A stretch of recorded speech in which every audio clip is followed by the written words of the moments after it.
So, out of all of the seasons in Korea, summer is my least favorite. Either the weather's too hot and muggy, or once July gets here, then the weather is too wet thanks to monsoon season. But on a nice day like this, it's really hard not to enjoy the weather and go outside.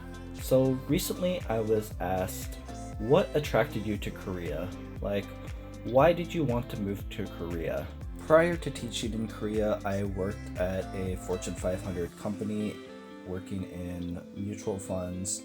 The pay was really good, the hours were great, the people were really nice, but at the end of the day, I wasn't happy working there. My background when I was at the university was in English studies. I really love writing and doing different types of creative media. And so when the opportunity came to teach in Korea, ended up packing up everything and making the move to here.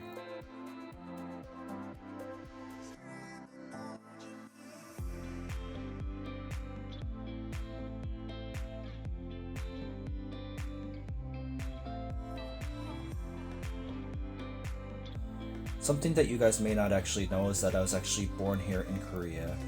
My mom is Korean and my dad is American. They met in the 80s, got married, and then I showed up.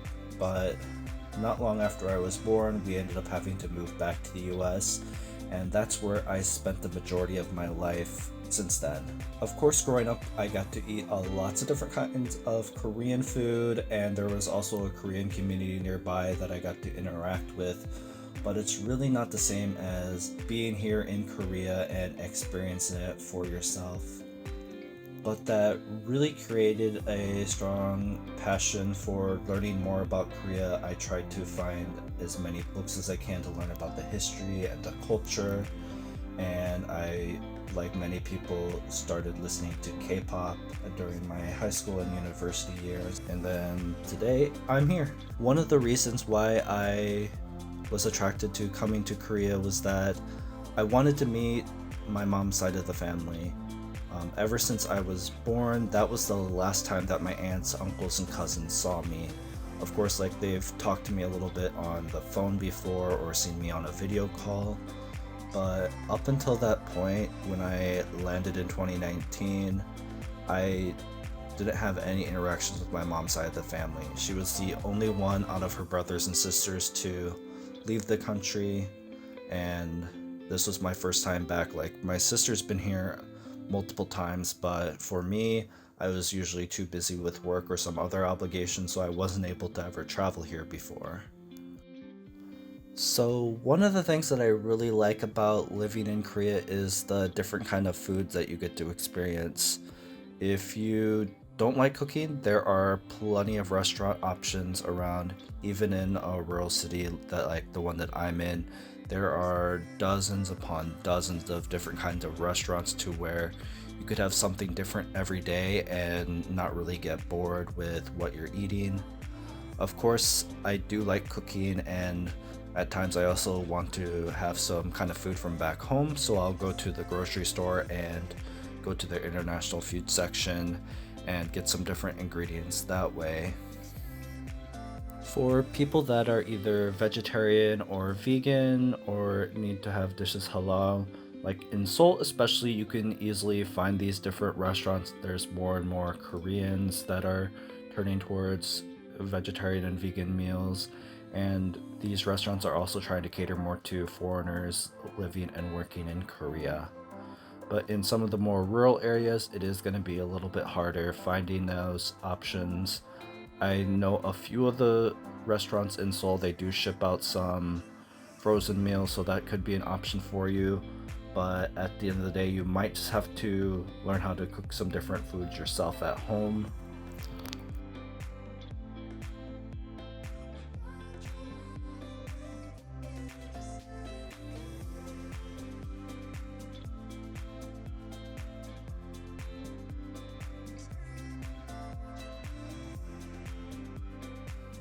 Another thing that I really love about Korea is not having to drive everywhere. Back in the US, I had to drive whether it was going to work, school, just visiting some friends. I was tied to my car, but here in Korea, I don't have my license, I take everything. But here in Korea, I haven't gotten my driver's license yet, so I rely completely on taking either the train or bus to different locations, or even riding my bike or walking when it is a shorter distance. Even for some of the more remote areas of Korea, you can usually find a bus that stops at those places. Granted, you might be the only foreigner on that bus since a lot of the locals will use it, but you can get pretty much anywhere without having to drive a car, and those rare chances that you do need to have a car, you can usually find a taxi. Of course, there are times where I do wish I had a car, like for whatever reason, the really cool cafes and restaurants in Korea seem to be out in the middle of nowhere, like literally on a mountain or on some dirt road. And for whatever reason, all the Koreans know how to get there and everything, but as a foreigner, it is really hard to get to without having to take a taxi. But outside of those instances, it's been really convenient to just take a train up to Seoul. For like someone coming from the US, like 2 or 2.5 hours on a train isn't that big of a deal. I know for a lot of my coworkers at school, like 2 hours, that's so long, but like going from the US where it could take days going across the country, 2 hours on a train where I have my laptop, some headphones and stuff, it goes by in an instant.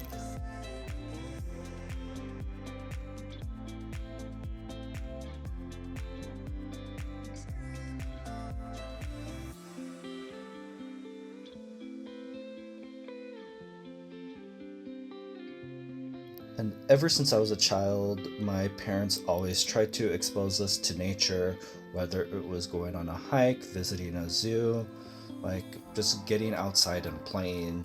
That was something that I missed once I was older, but once I got here to Korea, like there are so many different hiking paths and mountains and beaches that there is no shortage of those kinds of opportunities.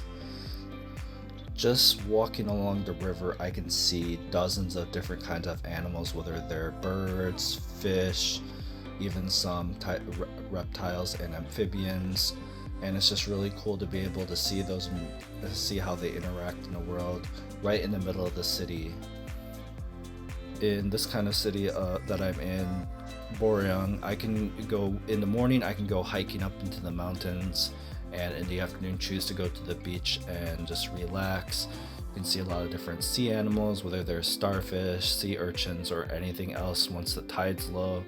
And those kind of opportunities I never really had such an easy access to back in the US, so that's another thing that I really love about Korea. And of course, Korea has that really strong history and culture that is popular for many visitors, and it's really an experience that you can't get in too many other countries. If you just walk around a city like Seoul, you see that mix of the modern architecture right next to the Joseon Dynasty structures that have been painstakingly preserved and repaired over time. You think about a country like the US, started in the late 1700s, and Korean history goes so much further back, where you have the Baekje dynasty, the Shilla, and Goguryeo, and all the other groups that have come and gone throughout the history of Korea, and some of those structures are still around today. You go into the mountains, you see monasteries, temples, overlooking the valleys there, and you just wonder how they got there and they're still there today. When I have to decide what to do on a weekend, there's no shortage of ideas. I can just pick a direction, and no matter which part of Korea I go to, there's always something to do, something to learn, something to experience. And all of this just scratches the surface of what I just love about Korea, what's attracted me to this country. And I want to ask you guys a question as well. What drew you to South Korea? Let me know in the comments below, and I'll see you guys on the next adventure.